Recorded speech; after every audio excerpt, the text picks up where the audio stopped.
You never know what life has to offer you. In fact, I think it was Forrest Gump who said, "Life is like a box of chocolates, you don't know what you're gonna get." I just got home from the grocery store and was unpacking the vegetables neatly in the vegetable compartment when I heard a car pull up in the driveway. I went to the window to see who it could be. I wasn't expecting anyone to visit or expecting my husband home so early. Peeping behind the blinds, I saw two burly men in gray suits get out of a police car. They looked very official but were wearing dark sunglasses that reminded me of the mafia. One of the men lifted his glasses so they sat on top of his head, the other carried a clipboard. They nodded at each other as they made their way to the front door. My stomach lurched as I wondered what these men could possibly want at this address. I was convinced they must have the wrong house. They weren't dressed like police officers. Oh God, had something happened to the children, Phil? A loud knock came to the door, so loud I thought the door would cave in. I pushed my hair back and straightened the cream top that I'd managed to stain after I'd dropped ketchup down my front at lunchtime. Nervously, I approached the door, not knowing what to expect. The taller of the two men, the one still wearing the dark shades over his eyes, spoke first. "Julianne Roberts?" "Yes, that's me," I replied. I felt my heart pumping. "What's happened? Who are you? Has something happened to my family? Please tell me it's not my kids, please." I was holding on to the edge of the door to steady myself. My mind started to wander as I'd read in the newspapers of men coming to women's homes during the day and attacking them. My mind went blank and 1,000 reasons went through my head, but out of all the reasons that flashed in front of me, it was not the one I was expecting. "We have a warrant for your arrest." "What? Pardon me?" I said. "Detectives Fraser and Samuels from the New York Police Department. We're here to arrest you." They both flicked their badges in front of my face, and I flinched backward, as they showed them so fast that I could have sworn that they'd rehearsed it. Arrest me? What am I supposed to be guilty of? I have no idea. I couldn't focus. My legs felt as though they wouldn't hold me upright. My hands shook uncontrollably as I held on tight to the edge of the door, enough to make my knuckles go white. I'd had a few speeding tickets, as well as a few parking tickets over the years, but I prided myself on paying all my bills on time, and in fact, usually well before their due date. Is this really happening to me? This must be a joke. I started to giggle. I think more from nerves than anything else. I was frozen to the spot as the reality started to hit home. "You know what you did, lady," said the detective, the one with his glasses on his head. "I know what I did," I yelled back at him. "Yes, I do know what I did. Today, I took my children to school, met a friend for lunch, did my grocery shopping, and came home. I unpacked the groceries and here we are it seems. So, what's the crime in that, and what the hell are you arresting me for?" I was starting to feel agitated now. I couldn't make sense of anything that was happening nor reason with them, it seemed. One of them, I don't remember which one now, as I was so taken aback, told me he was going to read me my rights. My rights? What rights? What have I done wrong? Would you please tell me? The man with the clipboard looked at the other. "Miranda warning?" He nodded and looked down at his clipboard and cleared his throat. "Miranda who?" I shouted. The two men ignored me, although they both smirked at each other. "You have the right to remain silent. Anything you say can be used against you in court. You have the right to talk to a lawyer for advice before we ask you any questions. You have the right to have a lawyer with you during questioning. If you cannot afford a lawyer, one will be appointed for you before any questioning if you wish. If you decide to answer questions now without a lawyer present, you have the right to stop answering at any time." Grabbing me by the arm, they handcuffed me and dragged me outside onto the drive. The shorter one was strong, and he hurt my arm as he pulled me along. He said, "Come with us." I was worried. The kids would be home, and I wouldn't be there for them. What would the neighbors think? I'd left my handbag on the kitchen bench with my phone. My life was in that phone. I couldn't even remember my own phone number off by heart, let alone Phil's. How would I contact him? I felt so afraid and vulnerable. The two men escorted me in the police car to the jailhouse. They didn't speak to me again, and to be honest, I was lost for words anyway. My mouth was dry, so much so that I couldn't swallow. Fear had taken over and it was hard for me to take in a deep breath. I was greeted by a large woman with a strong Eastern European accent. Her short curly brown hair looked as though it had just been permed and was frizzy at the ends. She told me to strip off my clothes and handed me an oversized black and white striped uniform. Her eyes looked like pea-holes in the sand and were lost within her large rotund face. Her legs were muscly and solid, and I couldn't help but think she would have made a better man than a woman.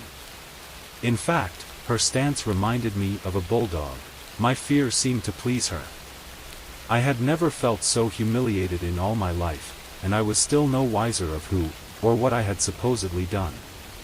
I spent 7 long days locked up in that awful cell, and for 7 long days I protested my innocence, but no one would listen. No one wanted to know. I was frightened, humiliated, and in the end, left with no dignity. I was allowed 1 phone call. I was so embarrassed that I had to phone my husband's office to get hold of him. I'd always relied on my contacts in my phone so much so that I didn't even know his phone number. I certainly do now, I can tell you, and off by heart at that, as it is tattooed into my mind.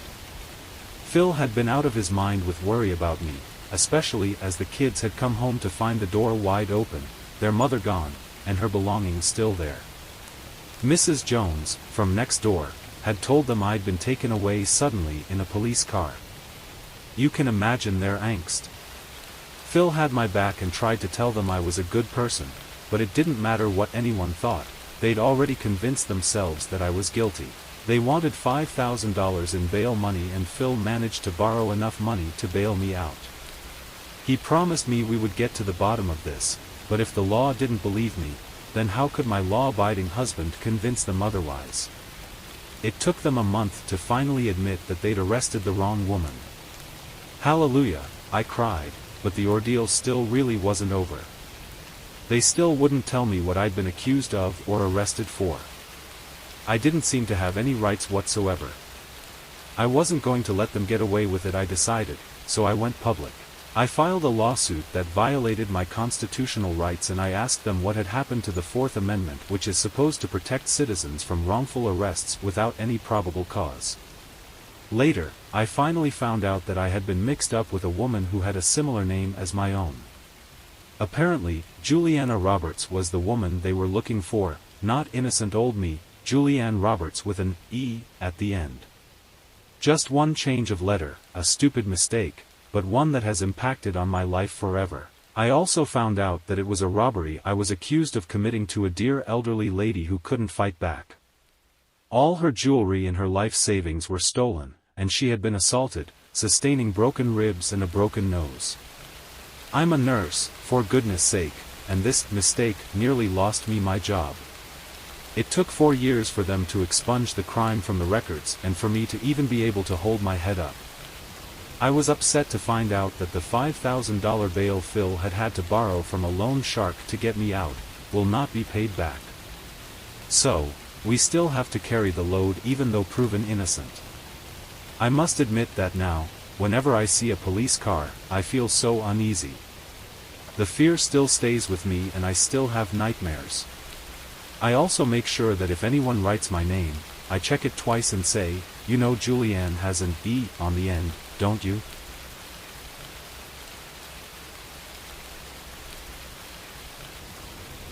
An unassuming car is parked beneath a street light on an empty street. 2 men sit inside, their fedoras pulled down low, the collars of their trench coats popped up high. Their faces are almost entirely obscure, but one can vaguely tell that the man behind the wheel is wearing a mustache. A neat mustache, trimmed short with just a hint of a waxed uptick on either side of his lips. The other man is presumably clean-shaven, but perhaps has some stubble as though he hasn't shaved in a few days. But that might be a shadow. They sit in relative silence, just waiting. The clean-shaven man coughs into his leather glove. It is a hacking sort of cough, dry. Like he's been fighting back a cold. "You all right there, Jackie?" the mustachioed man asks, breaking the silence even further. There is an unmistakable tone of concern in his voice. "Maybe you should have taken the night off." "I'm fine, Smooth Johnny," he replies when he's done coughing. "Just getting over a cold, you worry too much." Smooth Johnny pouts. "I worry an appropriate amount. You keep coming around with your colds, then you'll get me sick and it'll be a whole thing. Will you stop complaining? It's just a cold, all right?" Jackie unwraps a cough drop. He tosses it up in the air and catches it in his mouth. "Besides," he says, "I can't afford to take a day off right now, you know? You get me sick and the next thing you know you won't have a job. You'll be filing for disability payments, you hear?" "Real mature," Jackie murmurs in response. The two men resume their silence, watching ahead through the windshield at the empty street corner in front of them. They adjust their fedoras again, to make sure no one could possibly see them or even see the sweat on their skin glisten in the yellow halogen light of the street lamps that line the quiet city street. They wait in the car, the windows rolled up and no airflow inside. Despite the slight chill of the September evening, it is warm inside the black sedan. "I'm sorry, you're not mad at me or nothing, right?" Smooth Johnny turns away from the windshield to look at his partner. "I didn't mean to threaten you. I'd never do nothing like that to you. I was just trying to rib you is all." "I know that," Jackie replies. "With some of the other guys I might take them seriously, but I knows you were just playing around." "Good, just wanted to be sure we was on the same page." "You're a good friend, Jackie. Take some time off if you need it. I could help with your bills if you're worried about money." "I don't need help with my bills, I'm doing all right. It's just, rent is pretty pricey in the city. Keeps going up." Smooth Johnny quickly checks his watch. It's 9:42. "We could always get a place together. Split the cost 50-50. Jackie quickly turns his head back to the street corner they're watching. He pulls his collar up higher, trying to mask the inadvertent rush of color to his cheeks. "Maybe," he says, "my lease is up 1st of October." Smooth Johnny's neatly trimmed mustache rumples as he smiles. "I sign month to month." He checks his watch again. It's still 9:42. "You in a hurry there?" "Sooner the job's done, the sooner we get paid." Jackie nods. "Want to get a bite after work?" "Sure," Smooth Johnny replies.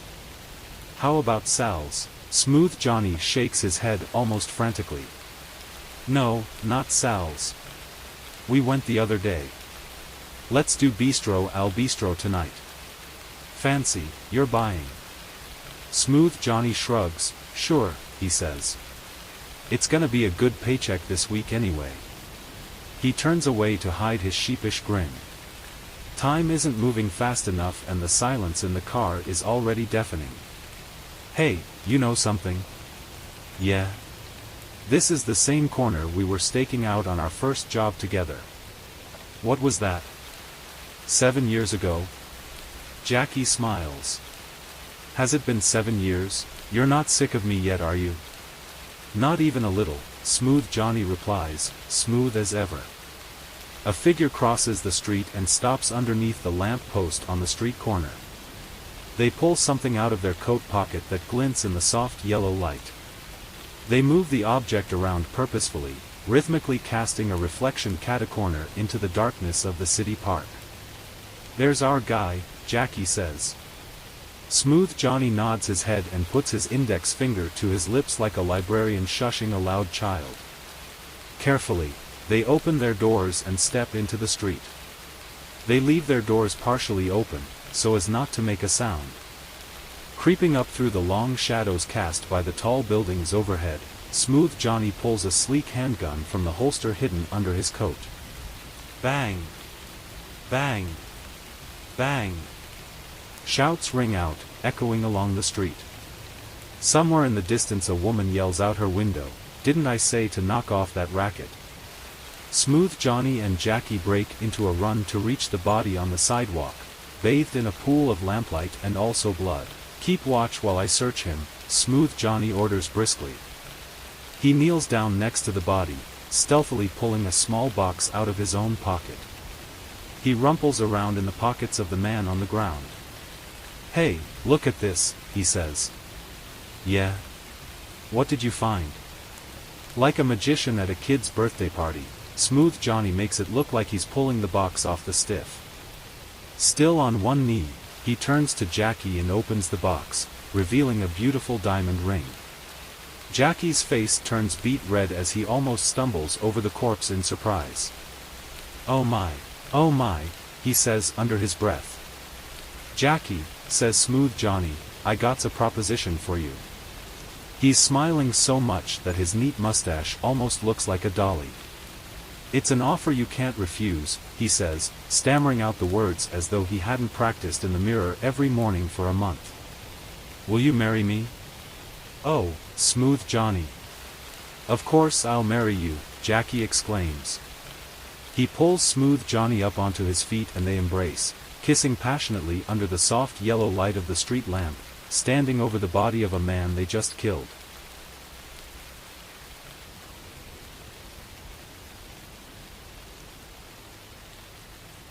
Do you also associate smells and tastes with memories? I might have an idea how our brain works. When we are 8, we hardly have enough references of the hardships that life is strewn through. As children, we are bestowed with the divine gift of non-judgment. Acceptance is all that a child knows and embraces everything that he has been divinely provided, with open arms and heart. I vividly remember that particular afternoon, of the many similar ones that I am blessed to have experienced during my childhood. The tree house, which was newly built by my father, who observed my wishful eyes every time I saw one, was synonymous to paradise for me. I had requested my mother to sew pink curtains for the windows, which she obliged by buying the prettiest undertoned pink muslin which only let a faint pinkish portion of light through and obstructed the rest, undesired part to the world outside. The tree house was just big enough to house me and 2 more of my friends if I needed them to be a part of my dreamy abode. However, it could accommodate my entire doll family and there could still be space for another family, just in case the eldest daughter doll wished to get married to a handsome boy doll. There was also a little cupboard in one corner of the tree house so I could organize all my cute stuff inside and let the rest of the house be clean and well managed to make room for sitting. The house also had a chest which seemed giant at that time, considering my age and size, and a shelf that also came in handy, just in case I decided to get all my toys over to the tree house. I never did though. I liked the space in there and used it to relax and get my mind off the homework stress. The ladder to the tree house was designed perfectly by my much too caring father, keeping in view all the possibilities that could result in accidents. The edges were rubbed until smooth and injury-proof, the rails were at the level of my elbows and the height difference between 2 steps was small enough for my 8-year-old feet to feel comfortable about. In short, I was the princess of my castle and I humbly accepted the crownless designation, if a tiara doesn't qualify for a crown. That afternoon, I sat quietly on a small rustic chair that was bought by my parents as a gift on my 8th birthday, sipping cold tap water through my royal, almost British, china cups. The wind blew in unfiltered through the open wooden windows and disappeared somewhere in the empty space after playing with the pink curtains and my light brown hair. At times, the breeze brought the smell of daffodils along, that tingled my senses and went straight up in the part of my head where happy memories were being etched forever. The birds sang in the distance celebrating the summer sun shining bright and proud. I hung my head out of the window, supporting my hands on little windowsills. The leaves on the grass danced around at the rhythm of the wind. A grasshopper sat on a long grass blade, stroking its head and eyes again and again. Ripe berries kept falling off a distant tree in effect of the breeze swaying its overloaded self. My eyes started to feel heavy at this view, just like they were at this moment, in the present. Living in memories of the past, I almost forgot where I was presently, and as I found my eyes starting to shut, I heard them outside. "Look at this," one of the kidnappers said, "a tunnel. I should have known about this earlier. She hid it well. I knew we could not keep her entrapped for a long time," said another. "But you said we could get our hands on a sum of $2 million through her." "Yes. We could. If she could give us access to her bank accounts. She owned a very profitable company. She would. She told me she had rich parents." "You fool. She never had rich parents. She never even had parents. She was an orphan." "But how come you know so much about her?" "Because we were in the same orphanage. All the kids in the orphanage were crazy about her. She had something in her that made us feel everything was good and happy. This was her coping mechanism where she lived in a beautiful world in her mind and the real problems became less painful to her. She made us also believe on this system. We started imagining a world different from what we lived in. The food tasted yummier than it was, the clothes seemed prettier than they were, and the orphanage was our castle. So cool. Then why did you kidnap her?" "Because she was wrong. She showed us a different world. It is not happy and jolly out there, it was brutal. When we faced reality we realized, there were no castles, no subjects ready for our needs, no food on the table when we wanted. In fact, it was totally opposite. People were ready to eat us alive, if need arose. If we couldn't modify ourselves to suit this world, we wouldn't have survived. But she still managed to make it big, continuing to go her way." The other one paused a little then asked him to go out and search for me. The hesitance was more apparent in his pause than it could be in words, proving who exactly was the failure. A thin beam of light managed to make its way through the gap in the doors of the cupboard where I was. The smell of wood was familiar. It reminded me of my tree house, and everything was perfect again. I shut my eyes and left everything that was to happen on that stretch of peaceful nap. I did not know how much time had passed when I woke up. The idea of the tunnel had worked. I couldn't have escaped through it though. I didn't know where I was and if I could go far. But it acted as a well-planned alibi. By the time I woke up, they had left the building and gone out to search for me. I carefully came out of the cupboard to scan for the presence of any human in my vicinity. There was none. Then I picked up the spoon that had helped me dig the tunnel before making my way out, to keep it as a souvenir to remember yet another glory achieved in this lifetime. I like to believe that if I can imagine I'm a warrior, then I, most certainly, am.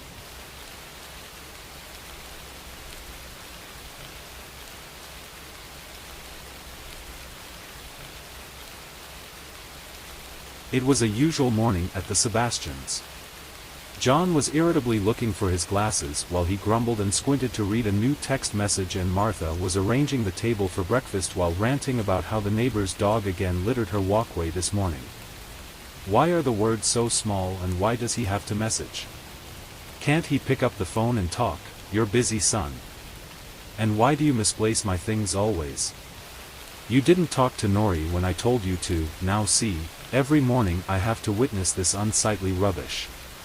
Why do you not listen to me? They were tied in holy matrimony 30 years ago. Over years, their love has grown strong and their bickering, stronger. Sometimes it seemed like they couldn't live with each other, but those who knew them would vouch that they definitely couldn't live without each other. And those who knew them far too well knew that they made these noises to cover the voice of their crying hearts, that all the bickering was to distract themselves of the emotional trauma. Who eats apple pie for breakfast?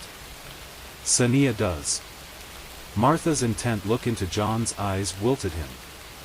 He let out a long breath, pulled a chair to sit and gestured for Martha to serve him a slice. He then asked her to have it with him. They both ate in silence.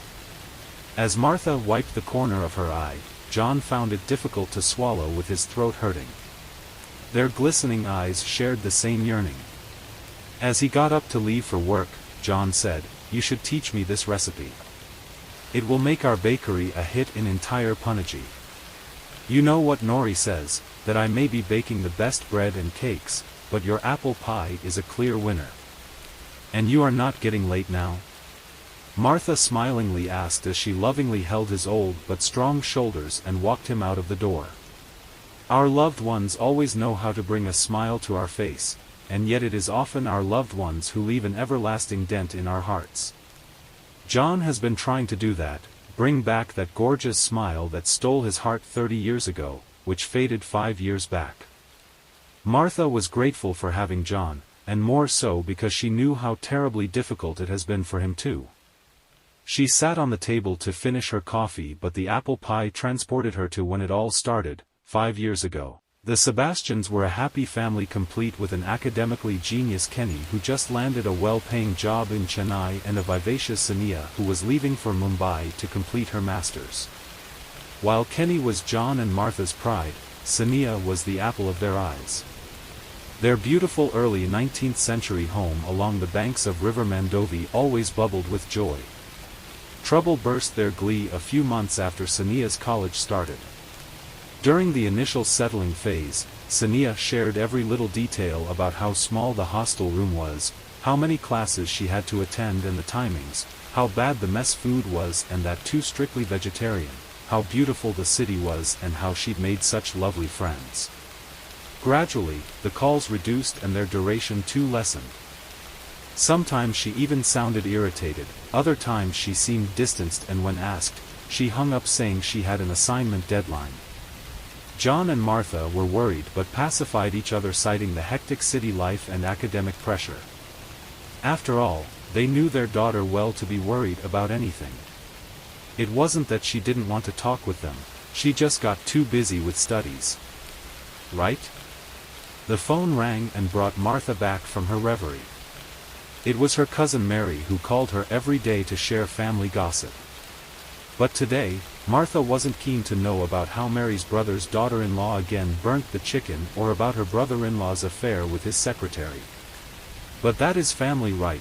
You have to follow its tune and allow it to suck you in its chaos before leaving you either exhausted or enlivened. And so the old ladies went on to chat for a little over an hour. After lunch, as Martha thought of retiring to her room for a little nap, she couldn't help gazing at Sania's photo in the living room. She had a pearly smile, you know, the kind when you flash all your teeth. And she had taken after her granny's wavy black hair. Martha unknowingly tilted her head as her fingers moved down Sania's face.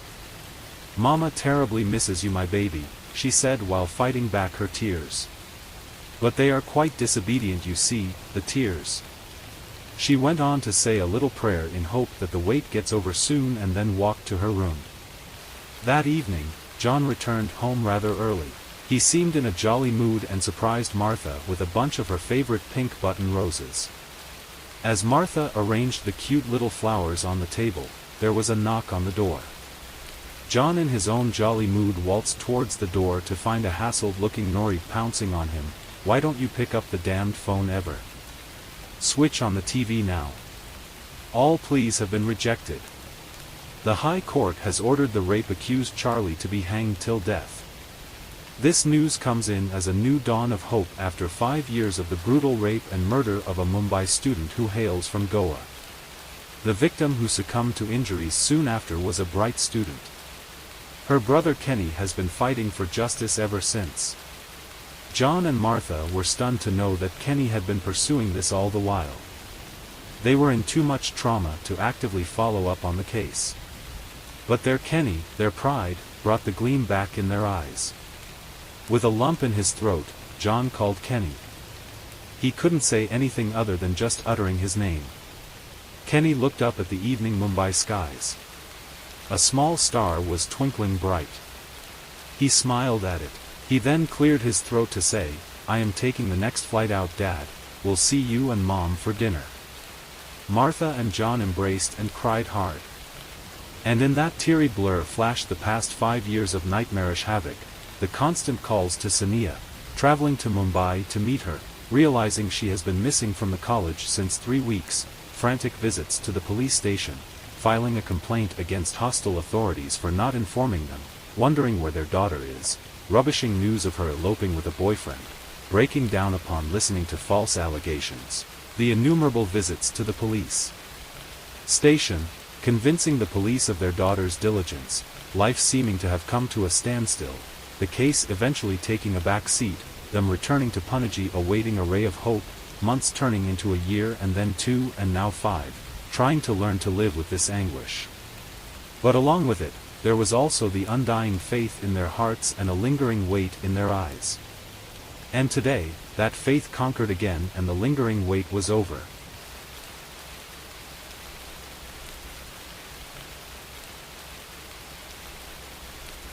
Juliet French glanced at the clock tower as she frantically paced up and down the empty platform. It was 1:30. The train was late. Or perhaps she was early. She didn't know. It didn't matter. Oh Romeo! How much longer must I wait?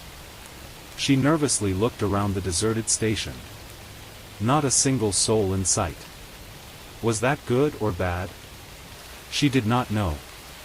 She had only one thing in mind. Soon he will be here. A cool breeze blew in from the west. With a shiver, she pulled her coat tighter. She was not used to the cold. To be honest, she had never set foot out of her home this late. But today was different. This was for Romeo. And this was for her love. Her right hand went to her coat pocket. It was still there.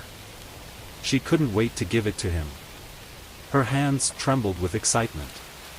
A smile lit up her face as she thought of that moment. She thought about the welcome she would give him.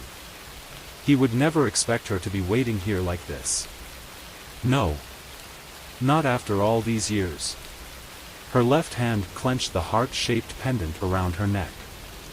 Her lover's last gift. She remembered those blue eyes tingling with joy when she had accepted his humble present. How long had it been? 10 years. 10 years since that fateful day. Life had never been the same again. She still remembered the day as clear as the full moon that was watching over her tonight. It was the day before their wedding. When she heard the news, she was in the spotless white wedding gown, rehearsing for her big day. Rosalind had been the one to break the news. There had been a brawl in the market and Romeo had stabbed Paris. Paris died on the spot, and Romeo got 10 years. She had wept all night. Her wedding gown was all soaked in tears. The wedding ring lay lifeless on the floor. This was not how it was supposed to be. She glanced at the clock tower again. 1:45. Any minute now. She remembered how her mother had persuaded her to marry again. But she knew that she wouldn't be able to love anyone like she loved her blue-eyed boy. She knew what she would do. She had made up her mind. She'll wait for Romeo. And so she did. Waiting, day after day, year after year, preparing for the day when she would finally meet him. And then when it was over, she would embrace her lover and find her peace. Need any help, lassie? She turned around to see a shabby young man approach her. The pungent stench of rum oozed from every cell of his body. Just then the dark clouds choked the moon in their deathly hold, draining away the celestial light. An eerie darkness filled the platform. Where are you, Romeo? Come fast. Don't you know it's dangerous out here for pretty little girls? Why don't I take you to a safe place? What cha say? Asked the drunkard with a goblinish grin. Juliet tried to ignore the loafer and walk past him. But he caught her by the arm and pulled her towards him. Let me go, you scoundrel, she said, as she tried to push him away. But the harder she tried, the stronger he gripped. For a moment, a deadly thought crossed her mind. She dismissed it immediately. No. Stay strong, Juliet. Soon he will come. And just then, like an answer to her prayers, a sound pierced the veil of silence that enveloped the station. "The train. It has arrived at last. Seems like your lucky day," said the ruffian as he let loose his grip and sunk into the shadows. The clouds eased their stranglehold and a faint ray fell on the platform. The train halted in the station. Juliet watched with bated breath as the passengers got down. An old lady got out first. Probably Miss Balthazar, who had gone to the city to visit her grandchild. Then a family of 5 whom she couldn't recognize. Soon, the other passengers flocked out of their coaches and made their way towards the exit. But there was no sign of him. No sign of Romeo. Juliet's heart sank. Did Romeo lie to Father Lawrence? Was he never going to return to his hometown? Would her wait be in vain? She took a deep breath and glanced at the clock tower once again.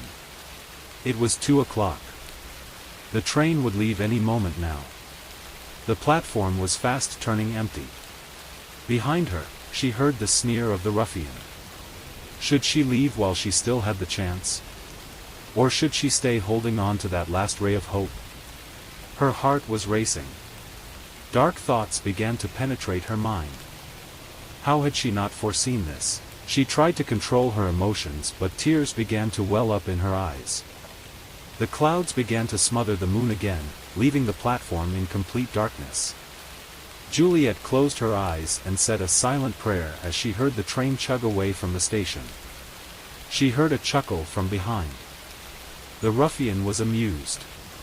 "Maybe the day isn't as bad as I thought," he jeered. Her hand went into her coat. A tear traced its path down her cheek. This was not how she had imagined it.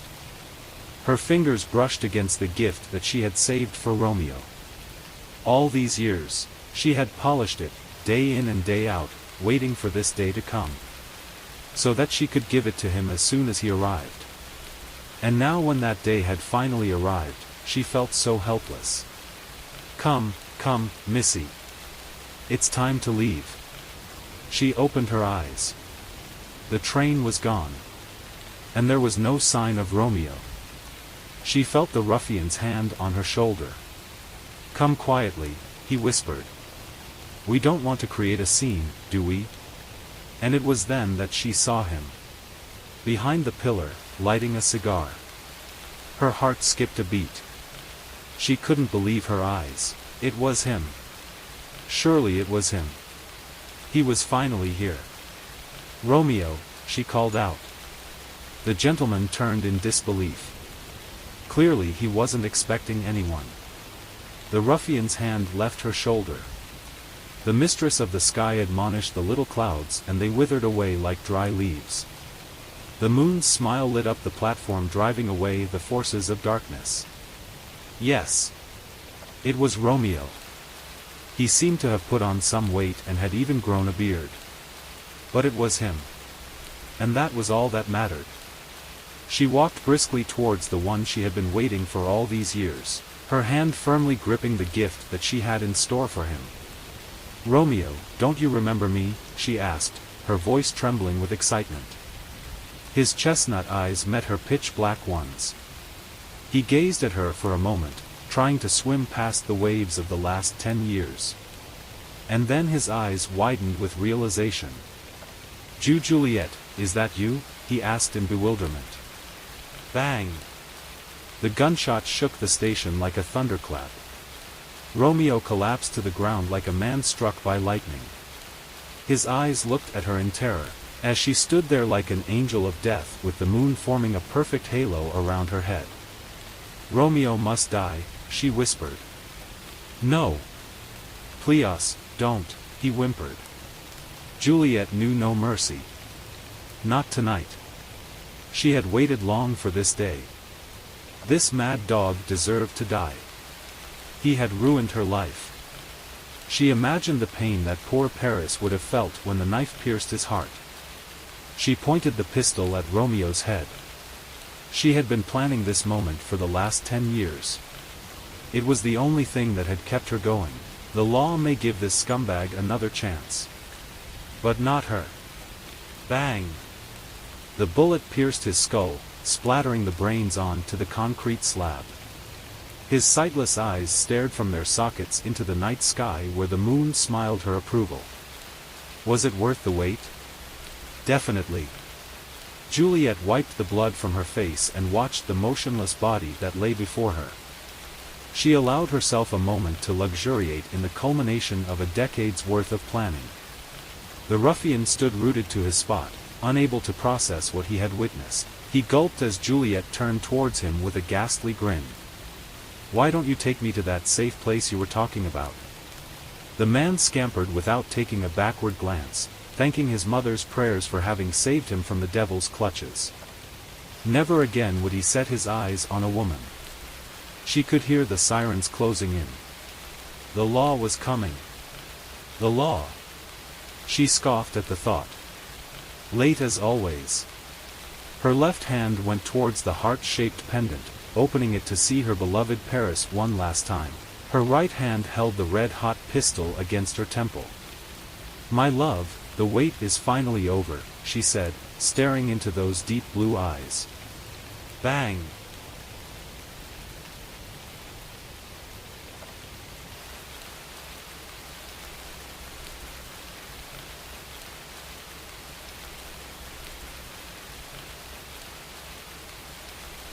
Desperateness has one closest friend that has never yielded any juicy fruit apart from obliteration. "You must get down." Danda, the director of PPC Company, shouted angrily. "You are not in your best mood now. Kindly let me drive you home."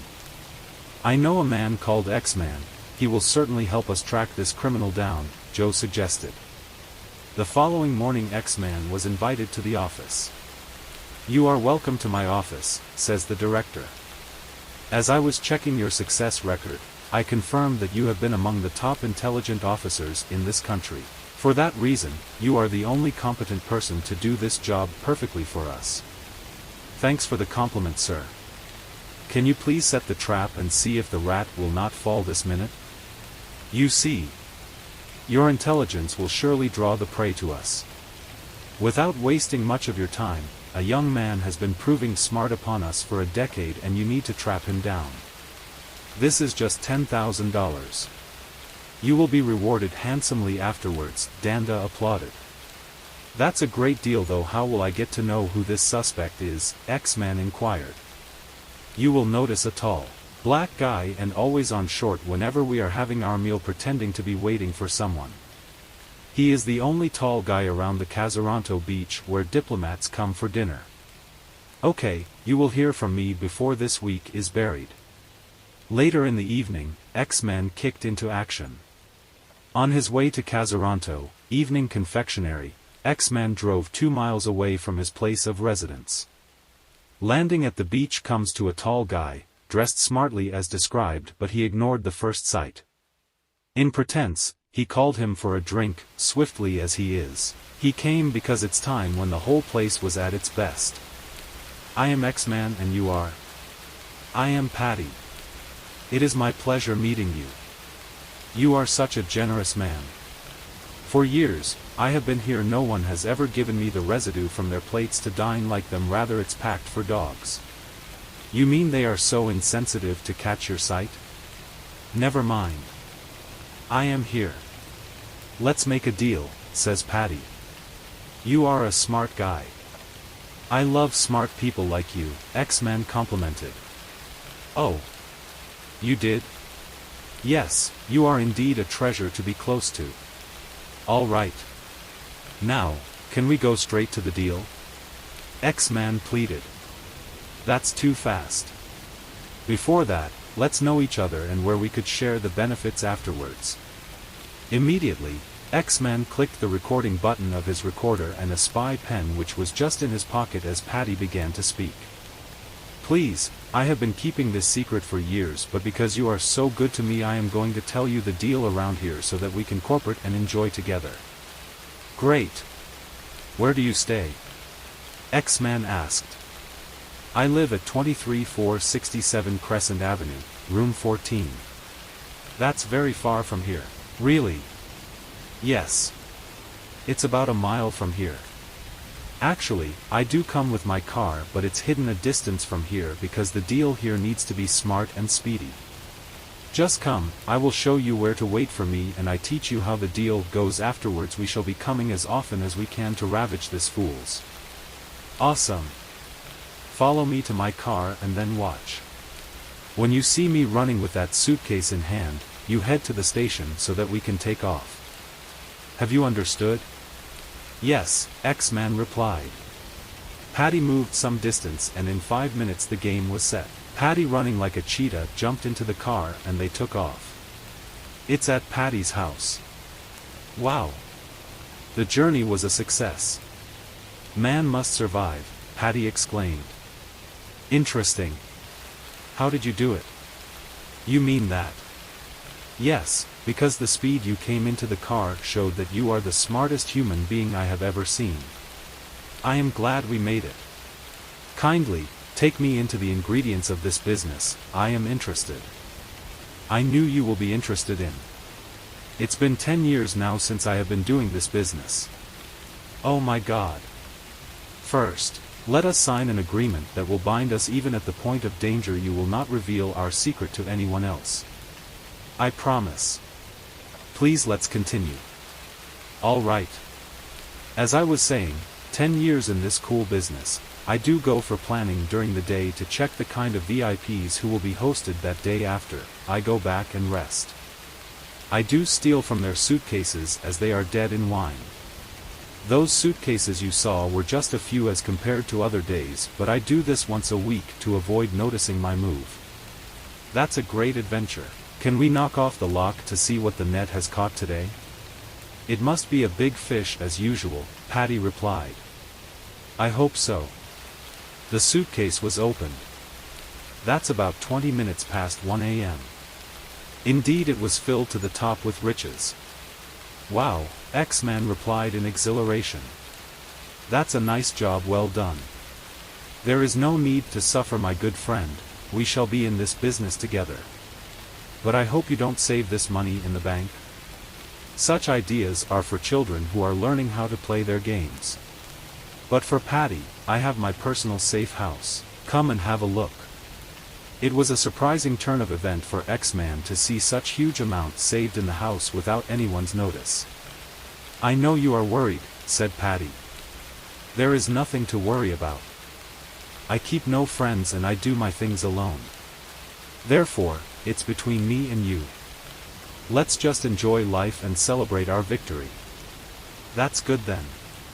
Afterwards, X-Man sloped down the street and boarded a taxi to where he parked his car. As promised earlier to bring the criminal to justice before the week joins his ancestors, X-Man organized his profiling report and handed it over to the director of PPC Company, including the testimonies of the recorder and the spy pen. A week later, Patty was brought before the court for cross-examination. He denied the facts until the circumstantial shreds of evidence were played. Then he remembered X-Man and exclaimed, I am doomed by the trust, now I am dying alone.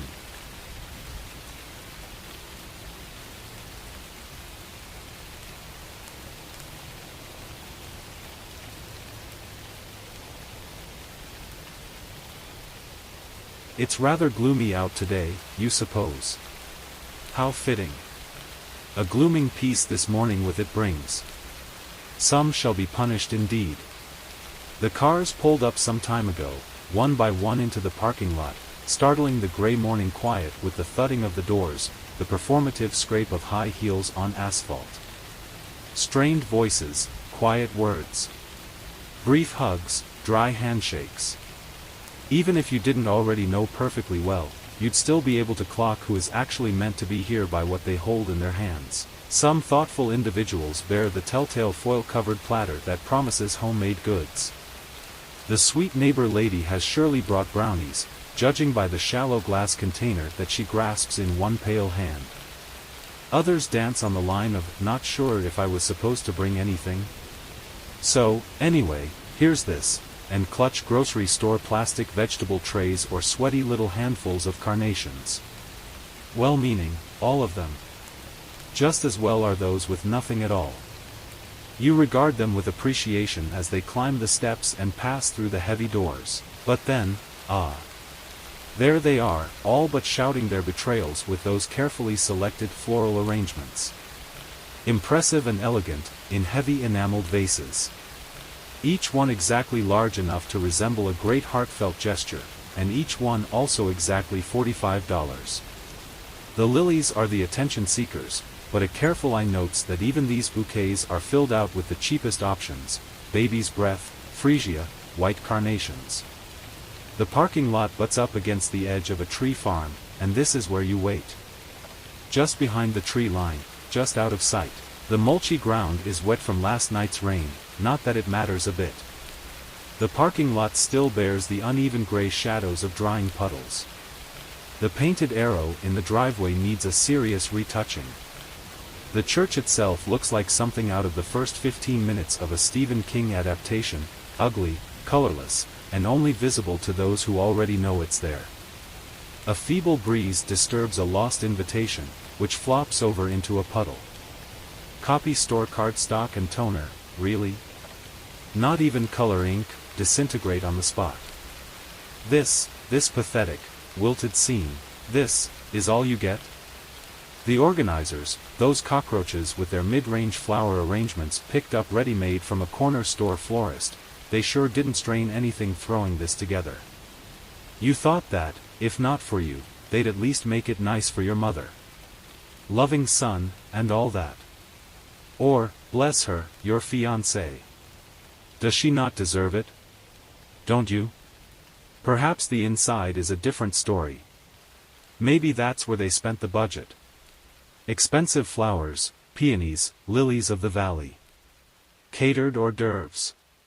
A choir. Pyrotechnics. It's musings such as these that distract you. When you at last think to move, the parking lot is long since quiet. Hushed sounds escape the cracked church door. You step free of the trees, grateful for your new imperviousness to sticky sap, and drift across the parking lot to the church steps. The door is just barely ajar, and you're in no state to push it open. Fortunately, this will not be a problem. You check the time. Perfect. As intended, you've arrived fashionably late. You make no sound as you enter the church. Predictably, your friends, family, neighbors, co-workers, and assorted people who may or may not have gone to your high school sit in little clusters in the pews, while a pastor you've never met describes your many virtuous qualities, interrupted only by the occasional sound of a nose blowing into a tissue. Everyone is disengaged enough not to notice you as you pass by, silent, until you come to stand at the pastor's side. He drones on, unnoticing. The floral arrangements up here catch your eye. Carnations, you say. Figures. A few dozen heads snap up to look upon you, and the pastor promptly reaches for his Bible. Your mother's mouth is open comically wide. The thin, old lady skin of her neck trembles as she gapes. Someone whispers a stunned expletive. Hello, all, you say with a wry smile. Perhaps they could all use a moment to take it in, yes. You make idle conversation with the silent room. Fitting weather for a funeral, is it not? Lovely of you all to come. Mrs. Gardner, were those your brownies I saw in the hall? Mrs. Gardner, white as your corpse in the rented casket behind you, loses consciousness. Sorry, you murmur. The casket, in the corner of your eye, is very plain. Oak, most likely, not that it matters, as your boxed cremation is scheduled for the following day. Your embalmed face looks truly ghastly. Why anyone would ever choose to embalm a loved one baffles you. And what work it must have been, what with the state your body was in. Has your mouth always looked that pursed, or is it just the wires clamping your jaw shut? Finally, someone thinks to scream. Then another, and a handful more. All lovely people unfortunately, those you'd hoped not to disturb too terribly much by your arrival. No need to be frightened, you soothe them. Just a regular old ghost, nothing special. I shan't haunt you. You allow your spectral gaze to assess the crowd of mourners.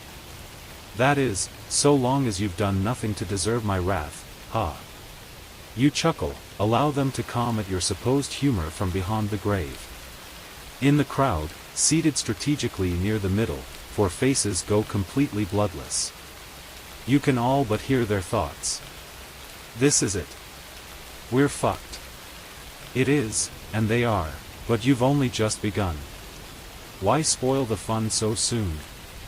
No, that part is best saved for phase 2. Looking on their faces here, in dim church lighting, dressed in their finest black garments, hair tastefully done, all you can see are those same faces twisted with malice.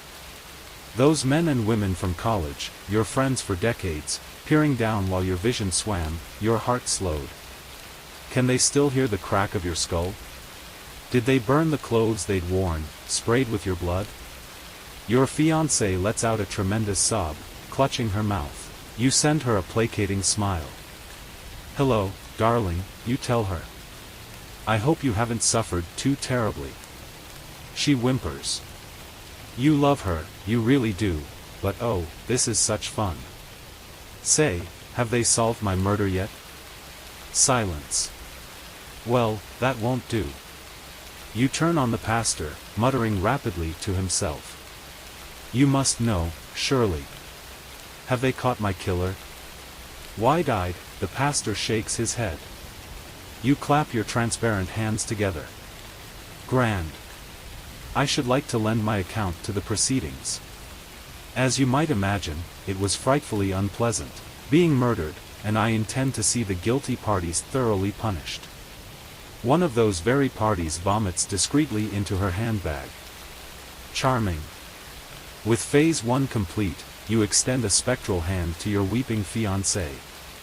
Come now, darling, you beckon her. I'd rather be at home, wouldn't you? She stares at your hand for a long, uncomfortable minute, before rising on wobbling legs and traipsing silently to your side. You can't help but notice that she doesn't look particularly thrilled to see you. No matter, she'll come around. She follows as if in a trance as you leave the way you came, straight down the aisle toward the doors. I suppose I'll have to call up the police department, yes? Surely there are procedures to adhere to. This room is populated solely with people who know you, and yet not one of them steps up to engage in your repartee. How disappointing. I expect you'll hear all about it when the news breaks. It's quite the story. Heads turn, robotically, to watch you as you pass by. One of your murderers stares at the ceiling, as though he is resigning himself to his doomed fate. Yes, you were close, weren't you? You think. Shame to have it all ruined like this. You know what else is a shame? Being murdered. What a week they're all in for. You'll relish every minute. You lead your catatonic fiancée out of that tasteless funeral and into the bland, gray daylight. Her foot lands on the decomposing invitation. Your feet don't touch the ground at all.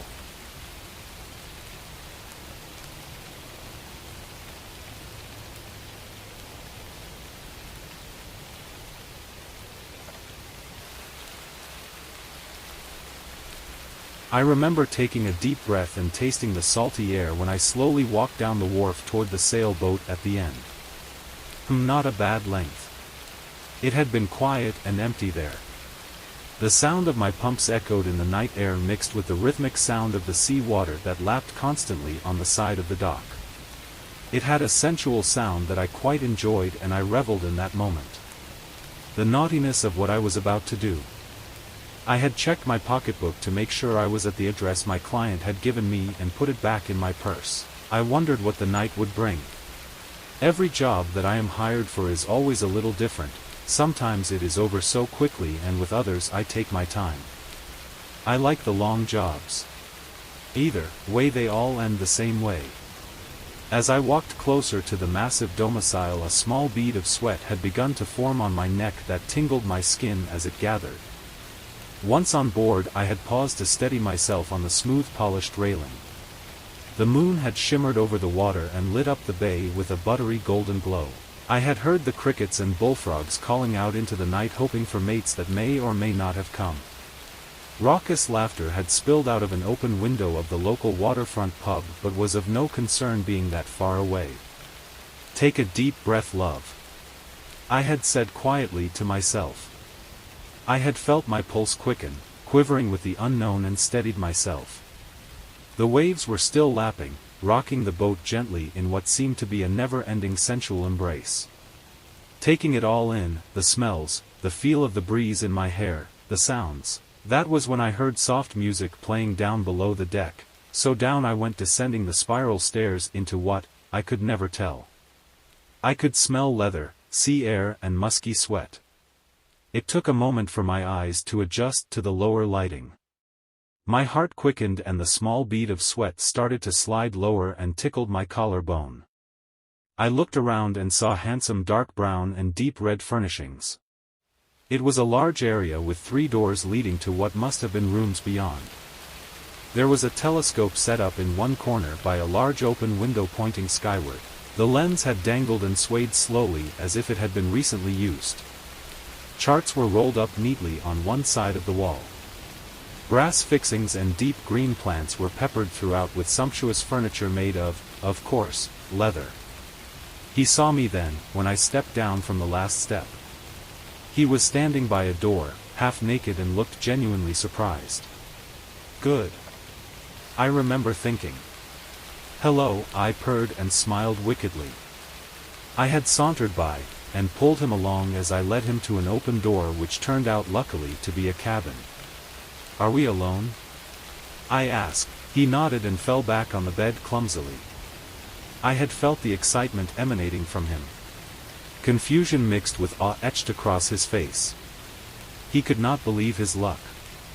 "I've never done this before," he had stammered. I smiled again, pushed him down on the bed and expertly cuffed him to the first thing I was able to find. This time it had been a brass piece once used for navigation but now welded to the wall to serve as bric-a-brac for pomp and circumstance. He gaped at the cuffs and looked bewildered but did not make any fuss. Standard procedure for my safety, of course, but he did not need to know that. I had paused to contemplate my next move. I remember seeing a glint in his eye. "Go on," he had said, practically panting as he tried to remain in control. His desire had been physically obvious. I took my time and I must say he lasted longer than I thought. I had peeled off the layers so slowly and felt him writhe against my restraints. There is always that moment in their eyes when their lust turns to doubt. I like this part the best. I felt him struggle against the cuffs, but it wouldn't be over that quickly. "Oh no, my pet." The bead of sweat clung on for one last moment, wavered and then fell where it ruptured and was no more. Hours later I pack my bag and make sure my cuffs are in place and ready for my next job. I leave him where he is on the bed, his pale skin illuminating in the moonlight which twists his features into a grotesque-looking mask. I see the telescope there in the corner and go over to take a look. Nothing but darkness. I leave the mess and chaos behind me and climb back up the spiral staircase, smelling the leather of the furniture as I ascend. Outside once again in the fresh air. Nice. The railing still feels smooth but slick and sticky now. I look down and see the issue. I'm getting sloppy. Stepping from the sailboat I bend down to wash my hands in the cold sea water. I taste the salty air on the tip of my tongue once more and slowly walk from the wharf. The crickets and bullfrogs are silent now. Perhaps they are tucked away safely back in their homes. Away from the predators. My pumps echo in the night mixed with the rhythmic sound of the sea water lapping constantly on the side of the dock. Back at my car the boat is visible clearly. My eyes fall on the railing where I can see a deep red smear glinting in the moonlight, making a stain on the otherwise perfect facade. The rumble of a nearing rainstorm sounds in the distance. Yes, that should wash it off quite nicely. No worries there. I dial my client's number to inform them our contract is fulfilled, then drive off to the city where my next job will be. During the long drive the sky opens up, washing away the scene, which should buy me some time. Once in town I see I will be early, so I stop for a coffee to watch the sun rise. I walk in smelling the fresh brewed coffee and I smile. Oh good, his girlfriend is still on her shift. The phone rings as she passes me my cup and we exchange smiles. I hesitate going out the door, looking up the next address in my pocketbook. I hear her sobs begin. Today will be a good day. I can tell.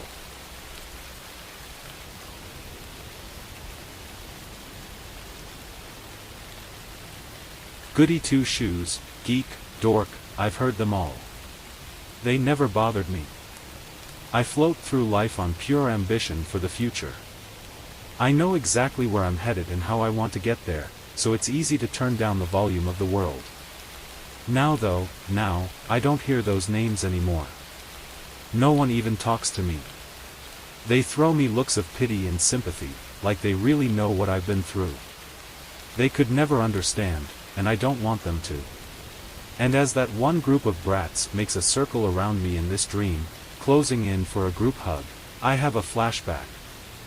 I'm in the passenger seat hugging my sleeping bag to my chest. I had a stomach ache at my friend's house, and Asher picked me up. The radio is on and a song that I don't know hums. Asher taps to the beat with his pointer finger on the steering wheel. I'm sorry. I say, my voice barely above a whisper. There's nothing to be sorry for. He turns to me and smiles. Even in the dark car, his smile lights up the entire space. I shouldn't have made you drop your date. He shakes his head and takes my left hand in his. You're my number one, Lex. I'll do anything for you. And I know he will. He does way too much for me, and I always feel guilty. He turns down hanging with his friends all the time, just to spend time with his little sister. Most siblings can't stand to even be in the same room together without fighting. Or they're always talking about how much they hate one another. But it's different with me and Asher. He'd risk his life for me without a second thought. He drives in silence until we make it to a stop sign. The announcer on the radio asking for the 11th caller fills the quiet. Then rotating red and blue lights and a police siren overpower the noise. I freeze and try to remember everything I've been taught, hands on the dashboard. No sudden movements. Only talk when spoken to. Be respectful. Don't reach for anything. Asher puts his hands on the dashboard calmly, and I follow suit, except my hands are shaking. An aggressive knock at the window rattles me. Asher slowly brings his finger to the button that lowers the window. I glance and see that he's trembling too. License and registration. The officer shines a flashlight at Asher's face, and then mine. His voice sends a chill down my spine. It can't end how it usually does. It can't. It won't. They're in my wallet, in my right pocket. I'm going to reach for them slowly with my left hand. I can tell Asher's trying to stay calm for me, but I can also hear the fear in his voice. Who's she? The cop points the flashlight at my face again and I flinch. My sister. He answers way quicker than he needs to. He's getting nervous. Why you answer like that? There's a country twang in his voice. No reason, sir. Here's my license and registration. He speaks like he's saying one word. I jump as someone knocks at my window. Roll down the window. Step out of the vehicle. I don't like the way this is going. He gets out calmly as the officer pats him down. The other cop is still at my window. Open the door. Stay away from my sister. I try to tell Asher to shut up through non-verbal communication, but he's scared. So am I. I reach for the door, but the cop yanks it open and I tumble out of the car. Lex. I try to tell him to stay back, that I'm okay, he doesn't need to save me this time. But I know he wouldn't listen. I stand up slowly, leaving some skin on the cold road. The other officer disappears, and my heart sinks as the air is pierced with an electrifying sound. I watch as Asher's body ripples, a bullet the center of the wave. His figure hits the car with a tragic thump. The 11th caller on the radio screams in joy as she's told her prize. My cry tangles with hers. Before I know it, I'm next to him, holding his head in my lap, ignoring all the threats the cops are making. Asher looks up at me, and smiles. I love you, Angel. And then he went away, to go dance with the angels. People ask what silence sounds like, or what death feels like. I want to know why death chose not to be silent that night. Why did it choose my brother? My soul mate. My friend. The person I couldn't go a day without seeing. Now I can't go a day without crying. Why did it decide he was good enough? Why couldn't it have been me? Each question I ask is equivalent to the number of tears that soak my pillow, tonight, and each night. Most likely for an eternity. When I was younger, I wrote stories. Whenever I was feeling a strong emotion, happy, sad, angry. Asher told me to never stop writing. To never stop speaking. To always know what is right. Nothing about this situation is right. I want him to knock on my door and tell me to turn down my stupid music. I want him to steal a spoonful of my cereal just to annoy me before school. I want him to write, "Hi," in the corner of the paper I'm working on. I want him to throw a pillow at me when I'm having a sleepover with my friends. I want him. I don't want to write anything anymore, because no amount of words, or syllables, or paragraphs, will begin to explain how much he meant to me. How much I loved him. How much I needed him. There were protests, there were riots, there were hashtags, there was no justice. No justice. No peace. No justice. No Asher. Justice.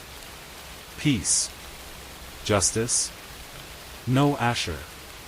Every outcome is the same. So I sit here, reliving the nightmare that's haunted me forever and a day. I look over at my desk, and imagine him reading something over my shoulder. Asher said writing was my weapon. My superpower. But as I pull the covers back over my head and cry into my pillow, I know that I don't have any more power. He was my power, and now he's not here. Without him, I'm powerless.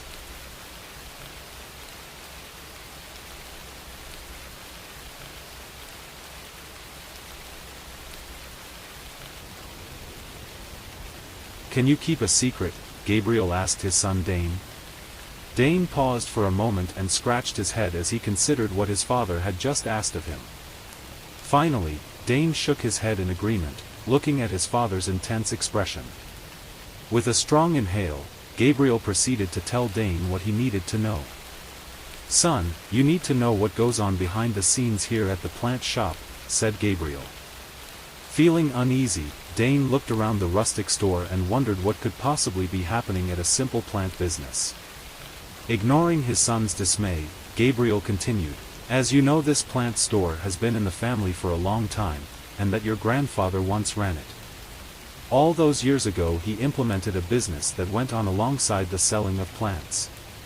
He could not make ends meet on sales alone, and he was faced with his family starving. He found out from his friend Frank that he could start moving the cocaine. Frank was moving across the state lines. Frank was having a hard time moving his product and needed some help. Your grandfather felt that he had no choice but to accept Frank's offer. He was days away from having to close down the store," said Gabriel. Dane interrupted with, "No way, Dad, that doesn't sound like anything Grandpa would have done." With a solemn look, Gabriel told his son that it was true even if it is unbelievable. "It was such a big secret that even your grandmother never knew about it, Dane," said Gabriel. "I didn't even know about the secret until one day I noticed one of the plants was in need of repotting. So, I took the aloe plant out of the small ceramic pot it was in and picked out a larger blue pot. When I gently pulled the plant out of the small container, I was shocked to see a small bag of powder fall out with it," explained Gabriel. My father, who was watering a bunch of orchids, looked over after I gasped in shock. He angrily told me to hand over the tiny bag. Of course, I asked him what it was, and at first, your grandfather just told me not to worry about it and went back to tending the beautiful orchids, said Gabriel. As you can imagine, Dane, the answer your grandfather gave me was not enough for me. When he went off to the local home goods store to get some more potting soil, I decided to investigate. I could not find the same bag he took from me, but I did hunt around for another one. Looking through all of the pots that were scattered across the shop, I found nothing until I went to the cluttered back room and dug into the dirt of a fully bloomed sunflower. To my amazement, I found another bag that looked just like the one my father had confiscated from me earlier. Curious, I opened it up and pinched a little in between my fingers. Still unsure of what it was, I sniffed it and started to sneeze as I accidentally breathed it in. I heard the door to the back room slam shut, and your grandfather rushed over to me and was yelling at me to put the bag down. Frightened, I tossed it onto the wooden table the sunflower was on. My father grasped onto my shoulders and shook me, asking why I had snooped around and smelled that substance. He proceeded to tell me that it was incredibly dangerous. He told me to blow my nose, hoping it wasn't too late, for I was only 12 years old at the time, Gabriel told Dane. After I blew my nose into a tissue and saw some of the powder come out, your grandfather told me to never do that again. I started to feel a little off, dizzy even, and my nose was bleeding. He told me to go to my room and lay down with some tissue in my nose without explaining why. Reluctantly I went after he persisted. When I came back down for dinner, I was so hyper, it was uncomfortable. Your grandfather decided to tell your grandmother that I had gotten into the coffee earlier. Afraid to say something to the contrary, I kept my mouth shut. Getting a lecture from my mother about avoiding my dad's strong coffee, Gabriel said with a crooked smile. 3 days later, while I was watering a cluster of tall plants by one of the front windows, my father came up and told me to follow him to the back. I walked behind him and we went all the way back to the large and beat-up old safe. Something I was told to never attempt to open. Your grandfather opened the combination lock so fast, I could not keep track of the numbers. It opened with an ear-splitting grinding noise. Inside I saw stacks of money, and blocks of that same powder I had discovered days ago. Stammering, I asked him what that stuff was. He told me that I had to keep it a secret, it was of the utmost importance. He proceeded to tell me that it was a drug called cocaine, and that although it was highly illegal, he distributed it to clientele seeking a high along with their plant. I asked him with slight disbelief why he was doing this. I was concerned that he could go to jail for such a heinous crime. As you can imagine, your grandfather explained to me that the plant business was just not enough to keep the family afloat and to keep the shop open. He told me that I couldn't even tell my mother about this secret because he didn't know how she would react. He pointed to the money and said to me that unfortunately, that the money was necessary and crucial to the family. I was then told that I was set to inherit this store and that he hoped I wouldn't have to carry on the side business, but that it would be tough to make it by on just the sale of plants alone. Fort Gregory, Ohio was not a large community of people. I told him that I wanted no part of this, but that I would keep the secret to save him from being thrown in jail, lamented Gabriel. Gabriel continued to tell Dane the story. The years went by, and as soon as I turned 18, your grandfather clued me in on how to run the shop. He was still selling the drugs, but I didn't know yet that he was moving more than just cocaine at that point. For he kept the movement of the drugs out of the instruction of how to carry out the ownership of the store. It was not until I took over that I was informed of the other types of paraphernalia that was being sold alongside the plants. Although I was angry with my father, I once again kept my mouth shut to keep him safe. I took over the shop entirely, as you know, son, and I really tried to make it work without succumbing to the crime my father had. After 2 years of struggling to make ends meet just as your grandfather had, I buckled under the pressure and asked him how to get out of the dire situation. I didn't want to lose the shop. It was and still is my passion. Unfortunately, I too had to take on the sly business of selling drugs that were placed strategically in the pots of the beloved plants. My father gave me the contacts I needed in order to get the product and informed me of the cut of the sales I needed to give to the people who gave me the drugs. I am ashamed to say, son, that I still have to do this to keep us afloat. Dane started to tell his father that he couldn't keep doing this. Putting a hand up, Gabriel told him, I don't have much of a choice, Dane, you must understand that. I am going to give you this store one day, and you need to know this secret to keep our legacy going on. Now let me show you where I stashed the product. Gabriel led him into the back room and showed him a safe hidden in the corner. He put in the combination and told Dane he would give him the numbers in the future. He opened the safe and showed Dane the different kinds of drugs present on the shelves and the money scattered throughout. Dad, I don't want to have to do this, I would rather see the store go away than get caught selling this stuff, exclaimed Dane. I know, son. I know, and I hope you don't have to do what I have had to do all these years, said Gabriel. Just know that if you must, I will show you the ins and outs of the entire business when you are older, just as my father did for me, Gabriel said with tears in his eyes and with his hand on Dane's shoulder.